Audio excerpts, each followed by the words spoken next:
Assalamualaikum warahmatullahi wabarakatuh. Perkenalkan, nama lengkap saya Andini Inakaka dengan NIM 231100086 dari IKP 5B. Baik, di sini saya akan menjelaskan tentang materi perawatan luka pada kulit.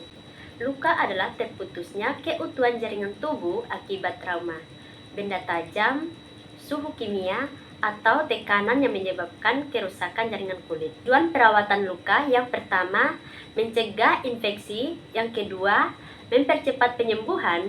Yang ketiga, mengurangi nyeri. Yang keempat, menjaga kebersihan dan kenyamanan pasien. Beberapa penyebab luka dibagi menjadi beberapa. Yang pertama, trauma mekanik. Yang kedua, trauma kimia. Tiga, trauma termal. Yang keempat, trauma fisik. Yang kelima, trauma biologis. Yang keenam, penyakit penyerta luka akibat diabetes mellitus, ulkus atau biasa disebut ulkus diabeticum, gangguan sirkulasi darah. Ada beberapa tanda dan gejala luka: nyeri akibat kerusakan jaringan dan stimulasi saraf nyeri, kemerahan atau rubor, terjadi karena vasodilatasi pembuluh darah di sekitar luka, bengkak atau tumor akibat penumpukan cairan, edema, panas atau biasa disebut kalor karena peningkatan aliran darah, keluarnya cairan eksudat bisa berupa darah, nanah atau cairan jaringan. Kerusakan jaringan terlihat adanya robekan, lubang atau kehilangan jaringan kulit.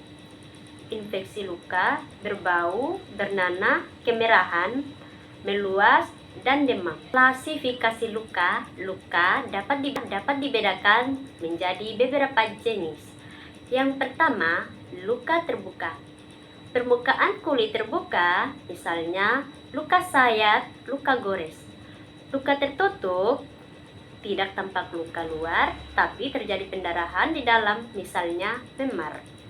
Luka akut, luka yang sembuh dalam waktu singkat, biasanya kurang dari 2 minggu. Luka kronis, luka yang tidak sembuh dalam waktu lama, misalnya luka diabetikum. Infeksi, luka yang terkontaminasi mikroorganisme patogen. Luka bakar, kerusakan jaringan akibat panas, bahan kimia, listrik, atau radiasi. Proses penyembuhan luka terdiri dari beberapa fase.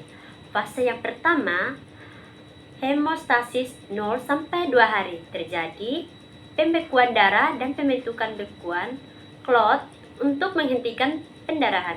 Yang kedua, fase inflamasi 2-5 hari, terjadi reaksi peradangan leukosit datang ke area luka untuk melawan infeksi. Yang ketiga, fase proliferasi 5-21 hari, terjadi pembentukan jaringan baru dan penutupan luka. Yang keempat, fase maturasi 21 hari, luka menutup sempurna, jaringan parut scar mulai terbentuk. Prinsip perawatan luka. Tujuan utama perawatan luka dalam mencegah infeksi, mempercepat penyembuhan, dan menjaga kenyamanan pasien. Langkah-langkah perawatan luka. Yang pertama, cuci tangan dengan sabun atau pakai hand sanitizer. Yang kedua, gunakan sarung tangan steril. Yang ketiga, buka balutan lama dengan hati-hati.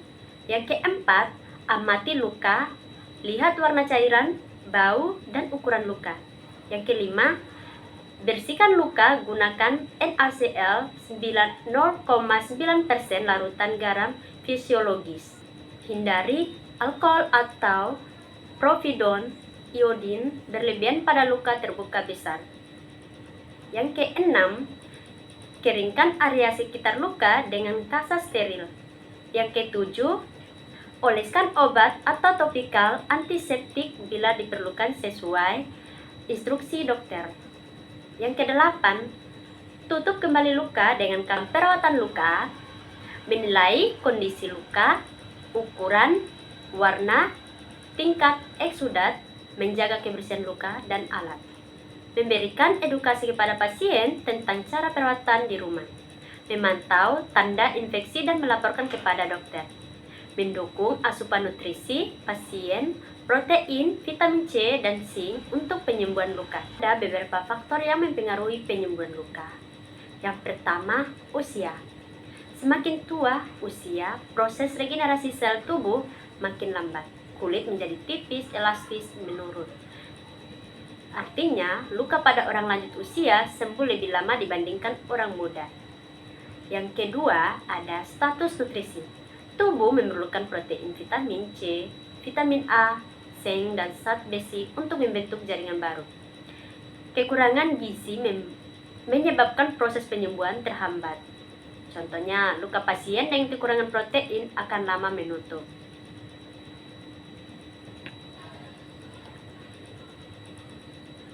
Yang ketiga, infeksi. Adanya kuman atau bakteri pada luka dapat memperlambat pembentukan jaringan baru.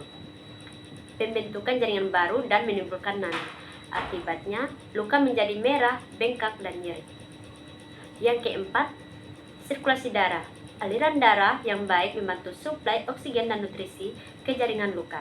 Bila peredaran darah terganggu, misalnya karena diabetes tekan pada luka, maka penyembuhan jadi lambat. Kondisi yang kelima, kondisi penyakit komorbiditas, penyakit seperti diabetes mellitus, anemia, gagal ginjal, atau gangguan imun dapat memperlambat penyembuhan luka. Contohnya, pasien diabetes mudah mengalami luka kronis sulit sembuh. Yang keenam, obat-obatan. Beberapa obat seperti kortikosteroid dan sitostatika dapat menekankan sistem imun, sehingga penyembuhan luka jadi lambat. Contoh, pasien yang sering pakai obat anti-inflamasi jangka panjang. Yang ketujuh, kebersihan dan perawatan luka-luka yang tidak dibersihkan dengan benar bisa terinfeksi. Teknik antiseptik, steril, dan penggantian balutan secara rutin sangat penting.